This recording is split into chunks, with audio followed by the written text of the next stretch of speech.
Hello and welcome to another little video. This one is going to be quite a short one, but I just want to let you know that NuclearCraft, at least the very alpha, very small version for 1.10.2 and for 1.11.2 is now available. Get this version if you plan on using NuclearCraft in the future. This version has all the ores, has all the materials which you type in NuclearCraft. It's got all the materials ready, it's got basically everything in place. It just needs all the code now for fission and stuff like that to actually be implemented. But as you can see, it's got all the ingots, it's got all the different fission materials, it's got all the fuels, etc, etc, etc. And yeah, it's basically all in place. So I can guarantee you that I will not change any of these things. If you mine them now, they will stay, and when the mod updates, you can use them to build fission reactors. So I'm basically going to take you through what's actually in the mod right now. Just so you can understand what you're actually going to get if you download it. The main sort of reason you might want to download this is to get the RTGs, because they are actually obtainable at the moment. They're actually a bit easy to get. That is, I mean, that's possibly a problem, but it doesn't really matter at the moment, because as I say, this is an alpha, and there's still a lot of work to do. I definitely want to get fission done soon-ish. I'm going to be away for a couple of weeks, which means that progress will slow down. But that sort of compensates for the amount of progress that's been made in the last 3 weeks, to be honest, so I'm not too worried about that. We have a lot of time, it's fine. So yeah, as I said, this version's for both 1.10 and 1.11. There's 2 downloads, just make sure you get the right one. There was a few changes, but very small ones, so it was actually very easy to switch between to code for both of them. So yeah, let's just go straight into it. So let's just go through all the processing machines first. There are 5 of them currently. There's the nuclear furnace, the isotope separator, the manufactory, decay hastener, and fuel reprocessor. So they work in just sort of the usual way that you remember. This nuclear furnace takes in thorium or uranium ingots or dust, or uranium oxide, thorium oxide or dust, and use it to smelt very quickly. So you just put the ore at the top, you put the thorium ingot into the side, and it cooks, just as you would expect. And you can then extract with a hopper or pipes or whatever from the bottom. So for the furnace, it's in from the top, fuel from the side, and out the bottom, just like the case for a normal furnace. As you can see, you can also use pipes like these NuclearCraft conduits or whatever you want, Buildcraft if it gets updated, whatever, you can use them. For all the rest of the machines, these processing, the ones that actually use RF, the insert is into the sides or the top, and the extract is from the bottom. I might add a config option for that, we'll have to see, but for now that's what it is. Insert side or top, outside bottom. As you can see, the isotope separator works in exactly the same way as it did before. It just takes in uranium or thorium or any of these fuels or whatever, and just separates them into their isotopes in exactly the same way as they used to.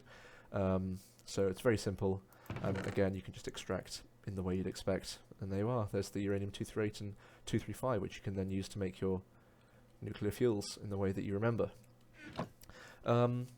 Next up, we've got the manufactory. This thing doesn't have as many uses as it used to, but it's still very handy.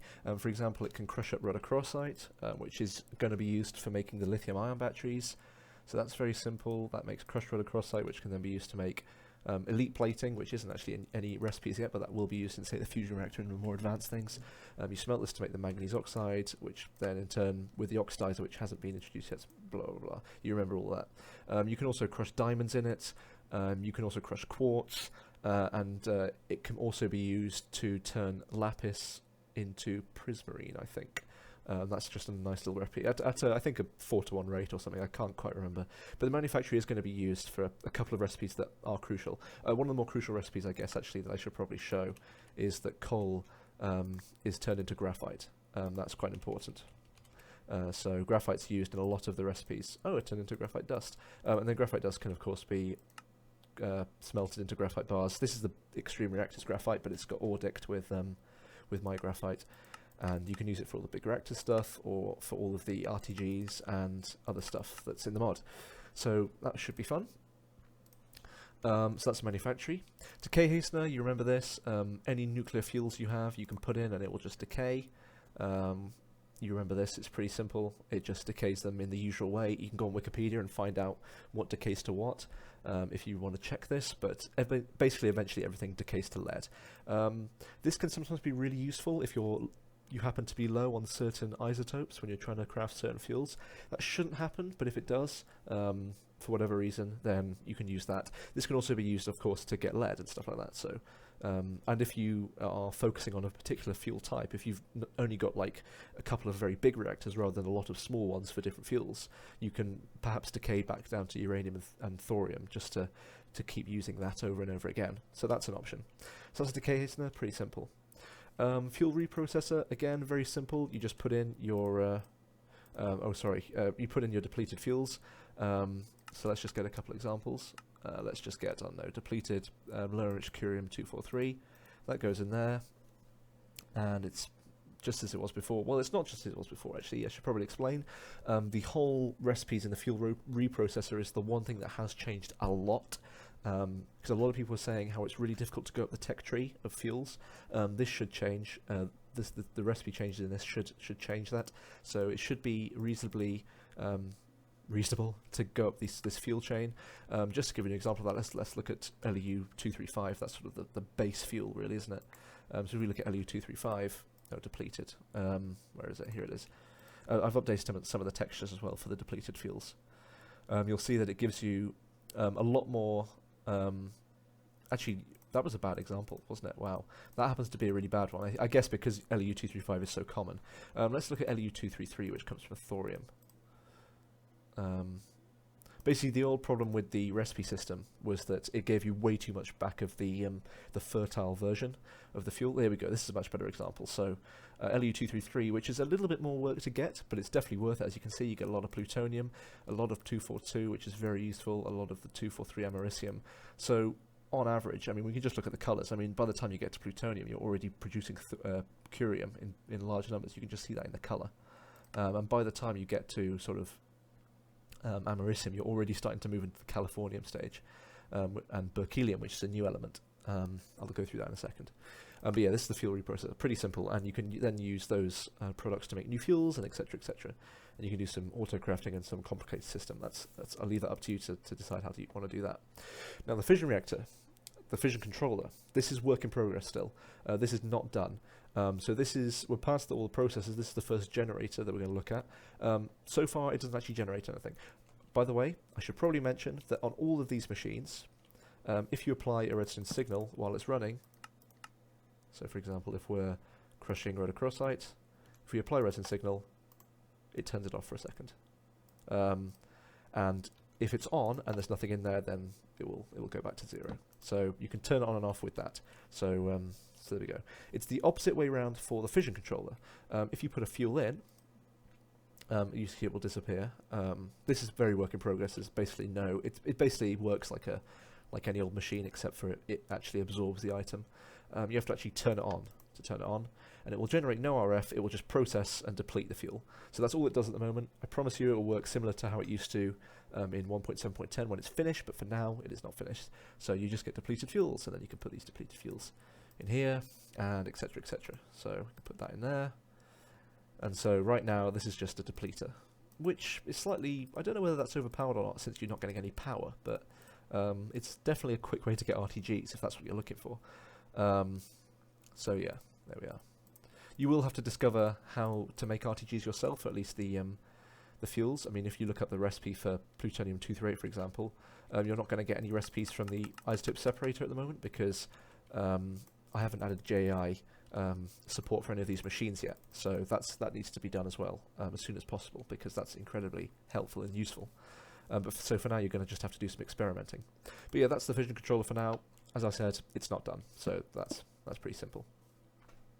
Okay, let me just go through a few more things about these machines. They have speed upgrades. They have a pretty simple recipe, but basically you can stack these up as high as you want. The more speed upgrades you add, the more power it uses and the more energy it uses. So the more total energy it will use per operation, and the quicker it will use up that energy as well. So it's up to you whether you just want to make a new machine or you want to put in more speed upgrades. As you can see, there's no more energy upgrades. This is to be decided. My plan is to sort of, it's really annoying because I had a really good plan, but then thermal expansion came out and I watched Direwolf Spotlight, and it was exactly the same idea that I had, and I was really annoyed about that, but I'm going to go ahead with it anyway. Basically, I'm going to have possibly like a special upgrade per machine. I haven't worked out exactly what that's going to be yet, but that's my general idea, because the problem was the efficiency upgrades were really, really overpowered, because you could just put loads of them in and basically use up no fuel, no energy. Another thing I should probably mention is the way that the speed upgrades actually work. The way they used to work is that if you took them out and then put them back in again, the progress bar would suddenly jump. As you can see now, it just speeds up the rate at which it processes. So that's a good change in my view, because it used to be exploitable. You could sort of stand next to a machine that cost a lot of energy and a lot of time, took a lot of time, and you could just keep moving the speed upgrades in and out, and slowly this would jump along, and you'd get it done for far less power than it should have been. So yeah, I think this is a much better system, just having the speed upgrades, no efficiency upgrades, and also having them just increase the rate at which the bar moves, rather than shorten the length of time that's required to process. What else? Oh yeah, now it's time for me to just go through these fuels quickly. Everything's the same as it used to be, so as you can see, we've got thorium, we've got uranium, those are the same, neptunium's the same, plutonium's the same, americium's the same, curium's the same. There's a new element, berkelium. There's berkelium-247 and berkelium-248. That could be used to make Leb and Heb berkelium fuels, and also there's more californium isotopes to make some californium fuel. So you can see here, here's the Leb, Heb and Heb oxide, and here's Le californium. Because obviously californium and curium have the same letter, I had to do LeCF and LeCm, as you can see, but that's not a big deal. So yeah, berkelium has 248 fuel, and californium has 249 and 251 fuel, alongside the 250 used for RTGs. And as you can see, all the fuels are here, and you can deplete them, blah, blah, blah. The portable ender chest is still in. You can just access your ender chest. Oh, that doesn't actually seem to be working very well. Let's have a look quickly. Let's go to survival mode. No, that doesn't seem to be working. So I need to fix that. That's something to do. Not a big deal. I don't think many people use that. Dominoes, the usual. That's pretty classic. Paul isn't in yet, so that's a shame, but I'm sure he'll make an appearance at some point. Boron tools, they're crafted in the usual way. Tough alloy tools, they're crafted in the normal way as well. There's no nuclear workspace, there's no 5x5 crafting table, it's just normal vanilla recipes. There's a spaxlow, which, as you remember, is like a sort of multi-purpose tool. It can chop trees, it can dig, it can fight, and it can hoe. It can till everything. Then there's boron armor, tough armor, and yeah, that's all the sort of miscellaneous stuff. Right, so I want to quickly, I'm sort of rushing through all this, but hopefully you're getting an idea of what's in this. I want to quickly mention that, as you can see, there's IC2 power support. So if I break this, you can see that this actually does use IC2 power, which is quite nice. And so do the generators, but we'll get to exactly how they work in a minute. The ratio of RF to EU that's used in the processing machines is, for every EU they receive, they gain 4 RF. That's the usual ratio balance. So there's nothing different there. There's a difference when it comes to the generators, and I'll explain that right now. So the generators, the only generators in the game right now, if we just get rid of all this stuff, are the RTGs and the solar panel. So let's just get these out. I'll just use the plutonium one, but they all work in basically the same way. They just generate constant amount of RF, and they have that in the tooltip there. And the solar panel, well, the way this works, I'll just hook this up to a capacitor. The way this works is it generates, I think I need to configure this. This generates 5 RF per tick during the daytime. And as it moves towards nighttime, it will slowly go down towards 0 RF per tick. And during the night, it'll be 0, obviously. And then it will slowly rise up to 5 again during the day. So it's just 5 RF per tick. Pretty simple. RTGs are even simpler. Doesn't matter what time of day it is. They just generate a constant amount of RF. So in this case, for the plutonium, it's 100. They just sit there and generate. Really simple. When it comes to generating EU instead, if I put this here, you can see that it's generating a strange amount. I think this would be clearer to demonstrate if we get a californium RTG. So the way I was thinking about this when I was developing the IC2 compatibility, instead of being a ratio of 1 EU to 4 RF for the as it was for the processors, for the generators, it's instead a ratio of 16 RF per 1 EU. And the reason that is because in general, it's much harder to generate EU in industrial craft. It just is. That just seems to be the case. For example, like a sort of big nuclear reactor, sort of quite high-end nuclear reactor, produces maybe 500 EU per tick, while like an extreme reactor or an upcoming fission reactor in this mod would produce possibly tens of thousands of RF per tick. So for about the same price. So that sort of 1-to-4 ratio didn't work. It would just be ridiculous. So I've made it 1-to-16, and that is configurable. I'll show you the configs in a second. But so for example, let's just put that into practice. The Californium RTG produces 400 RF per tick. So you would expect 100 EU per tick, but it's not, because this is a generator. You divide that by 16 instead. So this is 25 EU per tick, and you can probably see that here. You can see it's going up in 25s per tick. So there we are. Pretty simple. This does have a very strange effect. Well, not a strange effect, but this does have a curious effect. If you hook a generator up to a machine using the industrial craft cables, because what's going to happen is this is going to be divided by 16, and then it's only going to be multiplied by 4. So if you connect a generator to one of these machines using a fiber cable, you can see that it's only giving me 100 RF per tick, and that's because of the division by 16 rather than 4 here. So just remember to hook up with a normal RF cable if you're just going between RF machines. As you can see, you're getting the proper amount there. So there we go. That's pretty much that's all in the mod. There's all the ores there. I forgot to show them off, but they're all in the game. That's pretty much it. Download it and check all the recipes out for yourself. Basically, as I said, the RTG is the main thing that you might want to get at the moment. But as I said, all of the ores and all of the stuff is in place, ready to get going with this mod.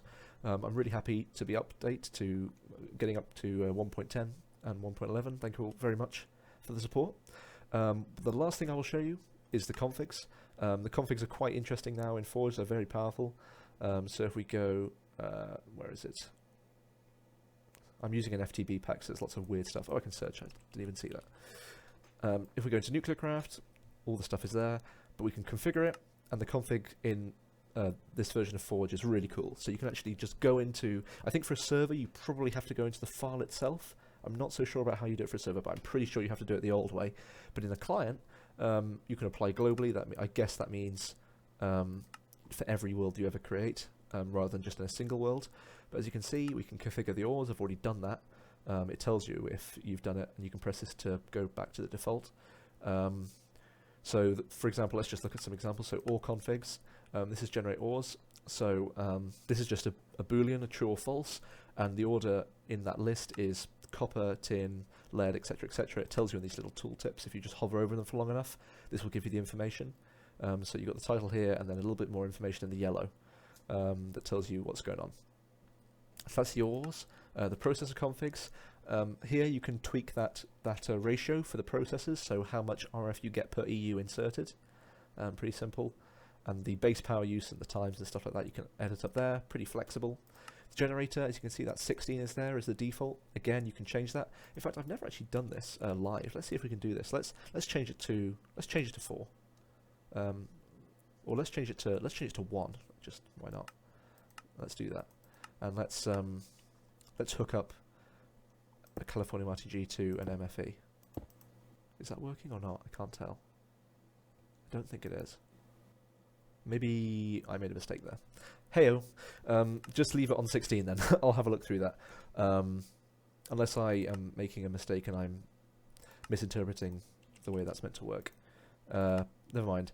So yeah, that's the generator. As I said, this is a first release, so there's going to be some issues. Fission configs, obviously they don't actually do anything right now, but they're all in place, as I said. So tweak them if you want. Energy storage configs, those are for the batteries. They're not really implemented properly yet. They don't store their energy. There's a voltaic pile and a lithium-ion battery if you're interested. So I'll show you it here. So voltaic pile, they can store EU and RF. So as you can see there, it can store stuff, but when you break it, it loses all its charge. So if you're really short on energy storage options, then use that. But I wouldn't recommend it, to be honest, because it's not really done yet. Then there's the tool configs. So this is for the tough alloy, the boron, tough alloy, and tough alloy Spaxlow options for the durabilities, etc., etc. So all of them are there for you to change. So yeah, EU per RF generated. I really would have thought that would be the RF used per EU emitted. Maybe I've just made a mistake there. What happens if we... Oh, never mind. I think that's definitely a mistake, but I'll have to go look through that. It's fine. We'll work it out. So yeah, I think that's pretty much it. I think I've covered basically everything that's in so far. This obviously was a little bit different because it's sort of just showing you what's in. It's not really a sort of finished build like it has been for the last year or so. But I'm sure the updates will become sort of more normal and standard as more and more stuff gets added back. It's going to be kind of weird because a lot of stuff is just being added again. So perhaps I'll just make a bunch of videos just letting you know exactly what's back in the game. So that's sort of what I'm doing, I guess. So yeah, I guess we're done here. So thank you all very much for watching. If you have any questions, then do not hesitate to ask. As always, there's the GitHub repo if you want to go and check out the source code. And in fact, I should probably make a video. Someone asked I should probably make a video about how to download the source code and compile the mod for yourself. If you're interested in doing that, it could be could be something you want to do. But except for that, I think I am done. So again, thank you very much for watching. I will see you whenever I see you again. Thank you very much.